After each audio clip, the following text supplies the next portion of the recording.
So talk about how it's grown, and you're ambassadors to the NBA, right? The NBA can send you. Sometimes you go out to China, and so talk about like some places you have traveled through Showtime Dunk and kind of the doors that it's opened up in that respect.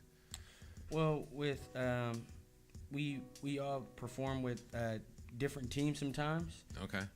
As well as with Showtime Dunk, of course. You'll get hired out freelance style. Or Yeah, something. yeah. So for myself and Elandis and a lot of our students, sometimes it's through the NBA, sometimes it's through Showtime Dunk, sometimes it's through like an entertainment company that just wants to hire a performer to come.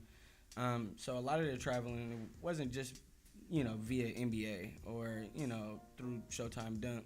It's been with multiple sources. Kind of the network that you've created over performing. Exactly. Okay. Actually, sometimes I go in. A lot of traveling that I've done was traveling with my mentor's mentor. Oh wow. Yeah. Okay. So Thunder's mentor, right? Exactly. Yeah. Okay. Jerry Burrell. I've been to a few different places. I've been to Italy. I've had the opportunity to go to China 10 times. Dubai, London, Rome, and Italy, the same thing. Somewhat of the same thing. Right. And Mexico, Canada, all through the States.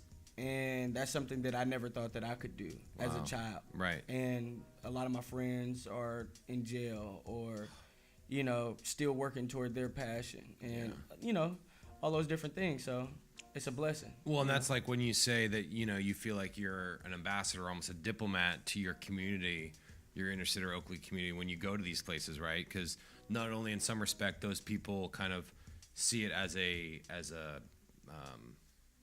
not a tourist thing, but like an image, right? With the hip hop and all that stuff, right? But it's also an opportunity for you to kind of represent your community and show them who who the community really is, right? Right. It's that, but then even more so, I think as Americans we have this this all about us, selfish type of mindset when we go to different places, versus being open to receiving culture. So what I try to do when I go out there is, of course, I'm going to be authentically me, but then at the same time, I'm going to embrace a culture that's foreign to me. And then what I learn from that, I learn more about myself. I feel like there's different pieces of me scattered around the world. And when I go to these places, it's like getting another piece to the puzzle of the man that I am to become in the future.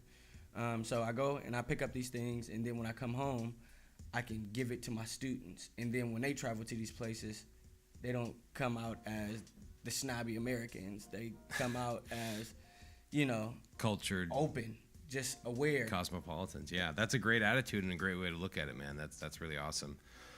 So thanks again. Unfortunately, we've run out of time, but you guys come back on the show, like another episode, maybe in a couple months or something. Definitely. All right, cool. Well, thanks again for coming on the show.